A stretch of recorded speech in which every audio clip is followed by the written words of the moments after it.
நம்ம ஊரு இளைஞர்கள் மத்தியில உங்களுக்கு எந்த ஊரு பெண்களை பிடிக்கும் என்று கேட்டால் பலரும் சொல்லக்கூடிய ஒரு பதில் எங்களுக்கு கேரளத்து பெண்களை பிடிக்கும் என்று சொல்லுவாங்க. அதற்கு ஏற்ற மாதிரியே சமூக வலைதளங்களிலும் திரைத்துறையிலுமே கேரளாவை சேர்ந்த நிறைய பெண்களை பிரபலப்படுத்துவாங்க. இப்படி அழகுக்கு பெயர் போன இந்த கேரளத்து பெண்களின் வரலாறு அழகாக இருந்தா என்று நாம் வரலாற்றை திருப்பி பார்த்தோம் என்றால் கேரளத்து பெண்களின் வரலாறு என்பது முழுக்க முழுக்க வலிகளாலும் கண்ணீராலும் எழுதப்பட்ட ஒரு வரலாறு தான் கேரள பெண்களின் வரலாறு. கேரள பெண்களின் வரலாறு என்றதுமே இங்கு பலருக்கும் ஞாபகம் வருவது எது என்றால் அங்கு இருந்த மார்போரி சட்டம் மற்றும் தோல் சிலை போராட்டம் பற்றி தான் பலருக்கும் ஞாபகம் வரும். ஆனால் இந்த மார்போரி சட்டம், தோல் சிலை போராட்டம் எல்லாம் பிற்காலத்தில் நடந்தது. அதற்கு முன்பே கேரளத்து பெண்கள் ஏகப்பட்ட கொடுமைகளை அனுபவிச்சு அவங்க வாழ்ந்து வந்திருக்கிறாங்க. பலிகள் நிறைந்த கண்ணீரால் எழுதப்பட்ட அழகான கேரளத்து பெண்களின் வரலாறை இந்த பதிவில் நம்ம பார்க்கலாம்.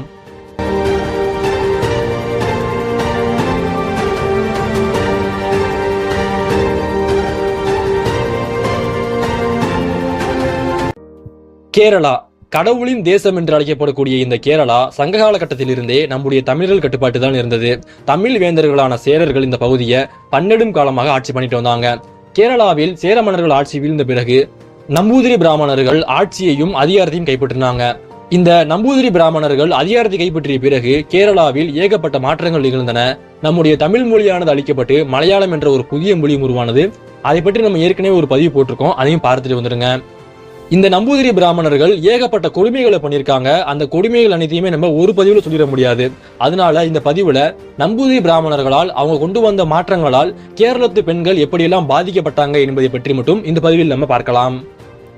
இந்த மானுட சமூகத்தில் திருமணம் என்பது பொதுவான ஒன்று. அனைத்து சமூகத்தினருமே திருமணம் பண்ணிக்குவாங்க. அதுபோலதான் கேரளாவிலும் திருமணம் என்பது கோலாகலமாக நடந்தது. ஆனால் அந்த திருமணத்தில் பல கொடுமைகளும் நடந்தது. கேரளாவில் நடக்கக்கூடிய திருமணங்களை பல பிரிவுகளை பிரிப்பாங்க. அதுல சில பிரிவுகளையும் அந்த பிரிவுகளில் இருந்த கொடுமைகளையும் இப்ப நம்ம பார்க்கலாம். முதலாவது முறை சம்பந்த முறை. கேரளாவில் தங்களை உயர்ந்த சாதியினர் என்று சொல்லிக் கொண்டவர்கள் தான் நம்பூதிரி பிராமணர்கள். அந்த நம்பூதிரி பிராமணர்களுக்கு அடுத்த கட்டத்தில் இருந்தவர்கள் தான் நாயர்கள். இந்த நம்பூதிரி பிராமணர்கள் ஒரு வித்தியாசமான ஒரு வழக்கத்தை கையாண்டாங்க. அது என்ன அப்படின்னா, தங்கள் குடும்பத்தில் பிறந்த மூத்த ஆண் குழந்தை மட்டும்தான் நம்பூதிரி பார்ப்பன பெண்ணை திருமணம் செய்து கொள்ள முடியும். அவருக்கு பின்பு பிறக்கக்கூடிய அனைத்து ஆண் மகன்களும் நம்பூதிரி பெண்களை திருமணம் செய்து கொள்ள முடியாது. இந்த முறையை இவங்க ஏன் பின்பற்றினாங்க அப்படின்னா, தங்களுடைய சொத்துக்கள் வேற யார்கிட்டையும் போகக்கூடாது, வாழ்நாள் முழுக்கவும் அல்லது பரம்பரையாக தங்களுடைய சொத்து தங்களிடம் மட்டும்தான் இருக்க வேண்டும் என்பதற்காக இந்த ஒரு முறையை கொண்டு வந்தாங்க. இந்த சம்பந்த முறைப்படி நம்பூதிரி குடும்பத்தில் பிறக்கக்கூடிய மூத்த ஆண்மகன் மட்டும்தான் ஒரு நம்பூதிரி பார்ப்பன பெண்ணை திருமணம் செய்து கொள்ள முடியும். அவருக்கு பின்பு பிறக்கக்கூடிய ஆண் குழந்தைகள் அனைவரும் வேறு சமூகத்தில், குறிப்பாக நாயர் சமூகத்தில் இருந்தால் பெண் எடுப்பாங்க. இது நல்லதுதானே, அந்த காலகட்டத்தில் கலப்பு திருமணம் பண்ணிருக்காங்களே என்று உங்களுக்கு தோன்றும். ஆனால் இதற்கு பின்பு ஒரு கொடுமை இருந்தது. அது என்ன அப்படின்னா, இந்த நம்பூதிரிகள் நாயர் சமூகத்து பெண்களை இரவு சமயத்தில் மட்டும்தான் பயன்படுத்திக் கொள்ளுவாங்க. அவங்களுடைய உடல் ஆசைக்காக மட்டுமே பயன்படுத்திக் கொள்வாங்க. அதை தாண்டி பகல்ல அவங்கள தொட்டாலே தீட்டு என்று இவங்க இருந்தாங்க. இது மட்டுமல்லாமல் இந்த நம்பூதிரி குடும்பத்தில் பிறந்த மூத்த ஆண்மகனும் பிற நாயர் சமூகத்து பெண்களுடன் உறவு வைத்துக் கொள்ளலாம். அதற்கும் அன்றைய காலகட்டத்தில் அனுமதி இருந்தது. இப்படி ஒரு கேவலமான ஒரு முறை தான் அவங்க பின்பற்றி கொண்டிருந்தாங்க. இந்த ஒரு முறைக்கு அவங்க சம்பந்த முறை என்று பெயர் வச்சிருந்தாங்க. நம்பூதிரிகள் நாயர் சமூகத்து பெண்களை இப்படி பார்த்து வந்தாலும் நாயர்கள் எப்படி பார்த்து வந்தாங்கன்னா, நாயர்களை பொறுத்தவரை அவர்களின் உறவு முறை என்பது பெண்வெளி உறவு முறை. இதனால ஒரு பெண் ஒரு நம்பூதிரி ஆண் கூட இருந்துட்டாங்க அப்படின்னா கடைசி வரைக்குமே அவங்க கூட இருக்கணுங்கிற மாதிரி இந்த நாயர் சமூகத்தினரும் அந்த பெண்களை அடிமைப்படுத்தி வந்தாங்க. அடுத்ததாக கேரளாவில் மற்றும் ஒரு முறை இருந்தது. அது என்ன அப்படின்னா, மருமக்கள் தாய முறை. இந்த முறையை பின்பற்றுறவங்க யார் யாருன்னா, கேரளாவில் இருந்த அம்பலவாசி மற்றும் நாயர் போன்ற சமூகத்தினர் இந்த முறையை பின்பற்றி வந்தாங்க. இந்த முறையை பொறுத்தவரை ஒரு குடும்பத்தில் பல பேர் இருந்தாங்கன்னா அந்த குடும்பத்தில் இருந்த மூத்த ஆண்மகனுக்கு மட்டும்தான் அனைத்து சொத்துக்களுக்குமே உரிமை உண்டு. அதன் பிறகு அந்த சொத்துக்கள் அனைத்தும் எங்க போகும்னா, இந்த மூத்த சகோதரனின் முதன்மை சகோதரியோட மகனுக்கு தான் சொத்துக்கள் அனைத்து போகும். இந்த மாதிரியான ஒரு முறையை பின்பற்றி வந்தாங்க. இந்த முறையிலும் ஒரு மிக பெரும் கொடுமை இருந்தது. அது என்ன அப்படின்னா, இந்த நாயர் சமூகத்து பெண்களும் அம்பலவாசி பெண்களும் 10க்கும் மேற்பட்ட கணவன்மார்களை அவர்கள் வைத்துக் கொள்ளலாம் என்ற ஒரு உரிமையும் அன்றைய காலகட்டத்தில் இருந்தது. இன்னும் தெளிவாக சொல்ல வேண்டும் என்றால், அன்றைய காலகட்டத்தில் ஒரு பெண்ணுக்கு பல கணவர்கள் இருந்தாங்க. ஒரு கணவரும் ஒரு நாள் அந்த பெண்ணு கூட இருந்துக்குவாங்க. இந்த மாதிரியான ஒரு முறையை பின்பற்றி வந்தாங்க. இதுல கொடுமையின் உச்சம் என்ன அப்படின்னா, ஒருவேளை அந்த பெண் கருவுற்று அந்த பெண்ணுக்கு ஒரு குழந்தை பிறந்தது என்றால் அந்த பெண்ணுடன் இருந்த யாராவது ஒருத்தர் அதற்கு பொறுப்பேற்றுக் கொள்ள வேண்டும். அப்படி யாருமே அந்த குழந்தைக்கு தான் தகப்பன் என்று உரிமை கோராமலும் ஏற்றுக்கொள்ளாமலும் இருந்தால் அந்த பெண் தாழ்ந்த சாதிக்காரராக அறிவிக்கப்பட்டு ஊரை விட்டு ஒதுக்கி வைக்கப்படுவாள். கேட்கவே கேவலமாக இருக்கக்கூடிய இந்த ஒரு முறையை தான் அன்றைய காலகட்டத்தில் மருமக்கள் தாய முறை என்று பின்பற்றி வந்தாங்க. இதனால ஏகப்பட்ட பெண்களும் பாதிக்கப்பட்டாங்க. அடுத்ததாக கேரளாவில் இருந்த ஒரு திருமண முறைதான் கேட்டு கல்யாணம். இந்த கேட்டு கல்யாணம் அப்படின்னா என்னன்னா ஒரு போலியான ஒரு திருமண முறை. இந்த ஒரு முறையை நாயர், மாரர், அம்பலவாசி போன்ற சமூகத்தினர் பின்பற்றி வந்தாங்க. இந்த கேட்டு கல்யாணத்துல என்ன நடக்கும் அப்படின்னா சொந்த பந்தங்கள் கூடி மணமகனும் மணமகளும் சொந்தங்கள் சூழ திருமணம் பண்ணிக்குவாங்க. அந்த திருமணம் முடிந்து அவங்க 3 நாட்கள் மட்டும்தான் ஒன்றாக இருப்பாங்க. அதன் பிறகு 2 பேருமே பிரிந்து போயிடுவாங்க.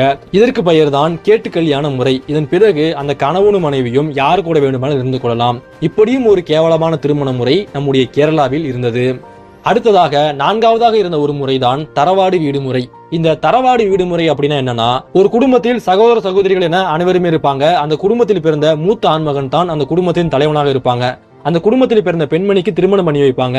ஆனால் திருமணம் முடிந்த பிறகு அந்த பெண்மணி அவருடைய கணவர் வீட்டுக்கு செல்லாமல் அவர் பிறந்த வீட்டுல இருப்பாங்க. அதே சமயத்தில் அந்த பெண்ணினுடைய கணவரும் அவர் மனைவியுடன் இல்லாமல் அவருடைய அம்மா அப்பா கூட இருப்பாங்க. இதற்கு பேரு தான் தரவாடு வீடு முறை. இதற்கு திருமணம் பண்ணிக்காமலே இருந்துக்கலாம்.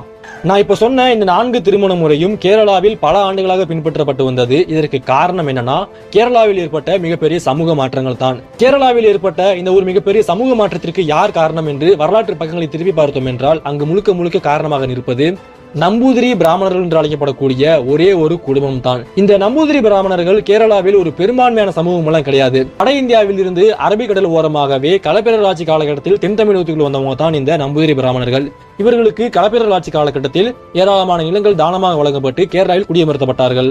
இப்படி வட இந்தியாவில் இருந்து வந்த இந்த பிராமணர்கள் தான் கேரளாவில் மைய அரசாக இருந்த சேர மன்னர்களை வீழ்த்திவிட்டு இவர்கள் ஆட்சியும் அதிகாரத்தையும் பிடித்தாங்க. இது மட்டும் இல்லாம இந்த நம்பூதிரி பிராமணர்கள் பல கல்வி கூடங்களையும் வச்சிருந்தாங்க. அந்த கல்வி நிலையங்கள்ல ஆயுத பயிற்சிகள் என்பது வழங்கப்பட்டது. இந்த கல்வி நிலையங்கள்ல கல்வி கற்றவர்கள் அனைவருமே பிராமணர்கள் தான். குறிப்பாக இந்த நம்பூதிரி பிராமணர்கள் தான். ராஜராஜ சோழனுடைய ஆட்சி காலகட்டத்தில் நடந்த மிக முக்கியமான ஒரு போர் தான் அவருடைய முதல் போர் தான் காந்தலூர் சாலை போர். இந்த காந்தலூர் சாலை என்பது அன்றைய காலகட்டத்தில் இந்த நம்பூதிரிகளின் கூடாரமாக இருந்தது. ராஜராஜ சோழன் இந்த நம்பூதிரிகள் மீது படையெடுத்து சென்று அவர்களை வீழ்த்தி விட்டு தன் கட்டுப்பாட்டுக்குள்ள காந்தலூரை கொண்டு வந்திருப்பாரு. பிராமணர்கள் என்றாலே கையில் மணியாட்டி கொண்டுதான் இருப்பார்கள் என்று நினைத்துக் கொண்டிருந்த அந்த காலகட்டத்தில் வாளோடு அலைந்தவர்கள் தான் இந்த நம்பூதிரி பார்ப்பனர்கள். இந்த நம்பூதிரி பிராமணர்கள் யார்? இவர்கள் எப்படி கேரளாவிற்கு வந்தார்கள்? இவர்கள் எப்படி சேர மன்னர்களை வீழ்த்திவிட்டு ஆட்சியையும் அதிகாரத்தையும் கைப்பற்றினார்கள் என்பதை பற்றி நம்ம அடுத்தடுத்த பதிவுல பார்க்கலாம். நன்றி. இந்த பதிவு உங்களுக்கு பிடிச்சிருந்தா லைக் பண்ணுங்க, ஷேர் பண்ணுங்க. உங்களுக்கு அடுத்து இந்த மாதிரி வீடியோங்கிறத மறக்காம கமெண்ட் பண்ணுங்க.